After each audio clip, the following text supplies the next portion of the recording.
Morning class. Today we will study a topic that is sampling errors. As I have told you कि जब भी हम कोई सर्वे करते हैं, कोई रिसर्च करते हैं, तो हमारे वहाँ पे हम क्या करते हैं, हम पूरी पॉपुलेशन को स्टडी करने की जगह उसमें से कुछ part as a sample select कर लेते हैं और उसी के बेसिस पे पूरी पॉपुलेशन के बारे में हम कंक्लूजन्स निकाल लेते हैं, या हम वैसा ही समझ लेते हैं कि पूरी पॉपुलेशन जो है वो इन सैम्पल्स के थ्रू रिप्रेजेंट हो रही है। जब भी हम सर्वे करते हैं या रिसर्च करते हैं तो उसमें कुछ एरर्स आ जाते हैं जो हमारे दो पार्ट्स में डिवाइड होते हैं, that is sampling errors and non sampling errors. जो सैम्पलिंग एरर्स हैं, मतलब जैसा कि उसका नेम है कि ये सैम्पल से रिलेटेड एरर्स होते हैं। जो भी मतलब इसमें क्या होता है कि हम एक स्मॉल सैम्पल को के बेसिस पे पूरी पॉपुलेशन के बारे में एस्टिमेशन निकाल लेते हैं और उसकी वजह से जो हमें एरर्स आते हैं वो हमारे सैम्पलिंग एरर्स कहलाते हैं। यानी कि हम जब भी कोई सैम्पल को कलेक्ट कर रहे हैं, उसके बारे में डेटा कलेक्ट कर रहे हैं, उसको एनालाइज कर रहे हैं, प्रोसेस कर रहे हैं, तो उस टाइम पे हम बहुत सारे एरर्स कर सकते हैं। वो सारे हमारे सैम्पलिंग एरर्स होते हैं। जो सैम्पलिंग एरर्स होते हैं वो इस वजह से होते हैं क्योंकि जो हमारा सैम्पल है और जो हमारी पूरी पॉपुलेशन है उसमें कुछ डिफरेंस होती है। यानी हम सारे तरीके के सैम्पल पीपल को कवर नहीं कर पाते हैं, सारे आइटम्स को कवर नहीं कर पाते हैं पॉपुलेशन के। यानी एक पॉपुलेशन के अंदर अलग अलग तरीके की आइटम्स होते हैं जिनकी अलग अलग करेक्टरिस्टिक्स होती हैं, पीपल होते हैं जिनके अलग अलग बिहेवियर होता है। तो अगर हम सैम्पल सेलेक्ट करते हैं और उसमें सारे लोगों को मतलब हर तरीके के आइटम को या हर तरीके के इंडिविजुअल को उसमें सेलेक्ट नहीं कर पाते हैं, तो उस वजह से जो एरर्स आते हैं हमारे रिज़ल्ट में वो सैम्पलिंग एरर्स होते हैं।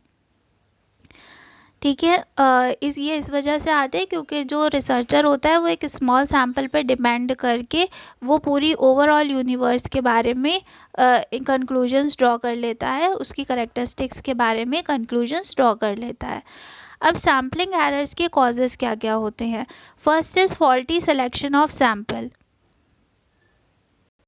कभी कभी क्या होता है कि जो रिसर्चर है वो गलत सिलेक्शन जानबूझ के करता है सैम्पल्स का, क्योंकि वो चाहता है कि एक पर्टिकुलर रिज़ल्ट वो अपनी रिसर्च से चाहता है। मान लो मैं किसी कंपनी पे स्टडी कर रही हूँ एंड मैं उसमें ये स्टडी कर रही हूँ कि उसके कस्टमर्स उससे सेटिस्फाइड है या नहीं। तो रिसर्चर अगर अपनी स्टडी में ये शो करना चाहता है कि जो कस्टमर्स हैं वो सेटिस्फाइड हैं, तो वो सिर्फ उन्हीं कस्टमर्स का रिव्यू लेता है जो उससे सेटिस्फाइड होंगे। Next is substitution. कभी कभी ऐसा होता है कि अगर एक पर्टिकुलर सैम्पल को से डेटा कलेक्ट करना डिफ़िकल्ट होता है। मान लो कोई हम बहुत लार्ज पॉपुलेशन को स्टडी कर रहे हैं, कस्टमर्स अलग अलग रीजन में हैं, तो अगर हम उस रीजन तक रीच नहीं कर पाते हैं तो हम उसके का कोई सब्स्टिट्यूट ले लेते हैं। जैसे हमने किसी दूसरे कस्टमर से उस के रिव्यू ले लिया, लेकिन वहाँ उसका रिव्यू लेना भी ज़रूरी था, उस पर्टिकुलर रीजन के कस्टमर का रिव्यू लेना भी ज़रूरी था, लेकिन हमने उसकी जगह क्या किया, हम उसे रीच नहीं कर सकते थे तो हमने उसके सब्स्टिट्यूट लेके किसी दूसरे कंज्यूमर से रिव्यू ले लिया। ठीक है, तो इस वजह से क्या होता है कि हमें जो रिज़ल्ट मिलता है वो एक्यूरेट नहीं मिलता है। And the third is faulty demarcation of sampling units. Demarcation का मतलब होता है एक बाउंड्री सेट कर देना। मतलब हम एक बाउंड्री सेट कर लेते हैं कि हमें यहीं से ही सैम्पल्स को सेलेक्ट करना है। हो सकता है कि वो जो है वो पूरा ट्रू रिप्रेजेंटेशन ना हो पूरी पॉपुलेशन का। सो हम जो डिमार्केशन करते हैं सैम्पलिंग यूनिट्स का वो हमारा गलत हो सकता है। तो ये सब कॉजेज़ होते हैं सैम्पलिंग एरर्स होने के। Now coming to the types of sampling errors, कौन कौन से तरह के सैम्पलिंग एरर्स होते हैं। So first is biased sampling error and second is unbiased sampling error. Biased sampling error जैसे कि उसके नेम से ही हमें पता चल रहा है, जो मतलब जो रिसर्चर की बाइसनेस की वजह से होते हैं। मतलब रिसर्चर जानबूझ के गलत सैम्पल्स अगर सेलेक्ट कर रहा है अपने अकॉर्डिंग रिजल्ट्स फाइंड आउट करने के लिए, तो वो जो है वो बाइस्ड सैम्पलिंग एरर होता है।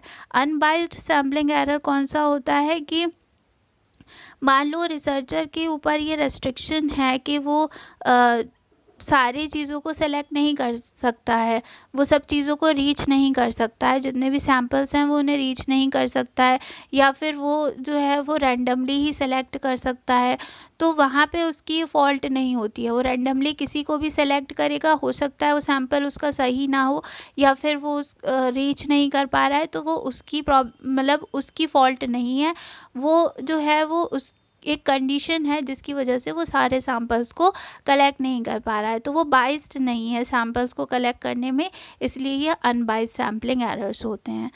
And now the next is preventing sampling errors. हम मतलब सैम्पलिंग एरर्स को कैसे प्रिवेंट कर सकते हैं?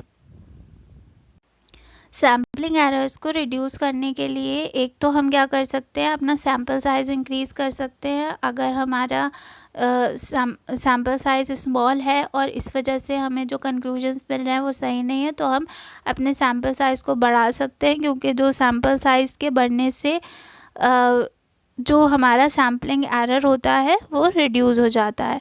एंड जो सेकंड है, हम पार्टीशन कर सकते हैं, जो भी मतलब हमारी टोटल पॉपुलेशन है उसका स्ट्रैटिफिकेशन कर सकते हैं। जैसे हम क्या कर सकते हैं, हम सैम्पल जो है वो सिर्फ पूरी पॉपुलेशन को एज अ होल हम पूरी पॉपुलेशन ले उसमें से सैम्पल ले लें, ऐसा ना करके हम पूरी पॉपुलेशन को अलग अलग ग्रुप्स में डिवाइड मतलब सब ग्रुप्स में डिवाइड कर सकते हैं, और फिर उसमें से हम सैम्पल सेलेक्ट कर सकते हैं। फॉर एग्ज़ाम्पल, अगर हमें एक पर्टिकुलर कॉलेज के बच्चों के डेटा कलेक्ट करना है, तो हम अलग जितने भी कॉलेजेस हैं उनकी सबको यूनिवर्सिटीज़ में डिवाइड कर देंगे, जितनी भी यूनिवर्सिटीज़ हैं पहले, फिर हर यूनिवर्सिटी